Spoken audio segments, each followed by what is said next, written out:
എലപ്പുള്ളിയിലെ വൻകിട മദ്യനിർമ്മാണശാലയുമായി മുന്നോട്ടു പോകാനുള്ള സർക്കാർ തീരുമാനത്തിനെതിരെ പാലക്കാട് ബിഷപ്പ് മാർ പീറ്റർ കൊച്ചുപുരയ്ക്കൽ. മദ്യനിർമ്മാണശാല വരുന്നതിനെതിരെ പാലക്കാട് രൂപതയുടെ പാസ്റ്ററൽ കൗൺസിൽ പ്രമേയം പാസാക്കിയതായി അദ്ദേഹം പറഞ്ഞു. എത്ര നയപരമായ തീരുമാനമാണെങ്കിലും മദ്യനിർമ്മാണശാല സാമൂഹ്യ വിപത്താണെന്നും മാർ പീറ്റർ കൊച്ചുപുരയ്ക്കൽ കൂട്ടിച്ചേർത്തു. ഏതെങ്കിലും വിധേന പണമുണ്ടാക്കാമെന്ന സർക്കാർ സമീപനം ശരിയല്ല. ജനങ്ങളോട് പ്രതിബദ്ധത കാണിച്ചുകൊണ്ട് ഈ തീരുമാനത്തിൽ നിന്ന് സർക്കാർ പിന്മാറണം. നല്ലൊരു ശതമാനം ജനങ്ങൾ ആഗ്രഹിക്കുന്നതും ഈ വിപത്ത് ഒഴിവാക്കി കിട്ടണം എന്ന് തന്നെയാണ് എന്നും മാർ പീറ്റർ കൊച്ചുപുരയ്ക്കൽ പറഞ്ഞു. ഇത് ഒരു ആര് എത്ര നയപരമായ തീരുമാനമാണ് എടുക്കുന്നതെന്ന് പറഞ്ഞാൽ പോലും ഇതൊരു സാമൂഹ്യ വിപത്ത് തന്നെയാണ്.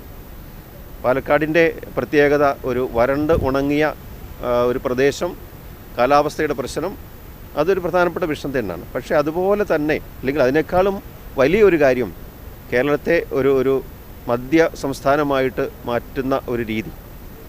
നമുക്ക് സാമ്പത്തികമായ ഉറവിടങ്ങൾ വറ്റി വരണ്ടു പോകുമ്പോൾ ഏതെങ്കിലും വിധേന പണമുണ്ടാക്കാം എന്ന് ചിന്തിക്കുന്നത് അതത്ര ഒരു പറ്റിയ മാർഗമാണെന്ന് കരുതുന്നില്ല.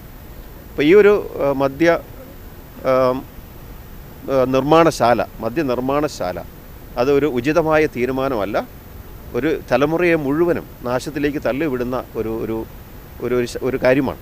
അപ്പം അതുകൊണ്ട് ജനങ്ങളോടുള്ള ഒരു ആഭിമുഖ്യം പാലക്കാടൻ ജനതയോടെന്നല്ല, ഇതിൻ്റെ ഈ മദ്യം ഉൽപ്പാദിപ്പിച്ചാൽ അത് വിറ്റഴിക്കുന്ന മേഖലകൾ ഒരുപാടുണ്ടല്ലോ.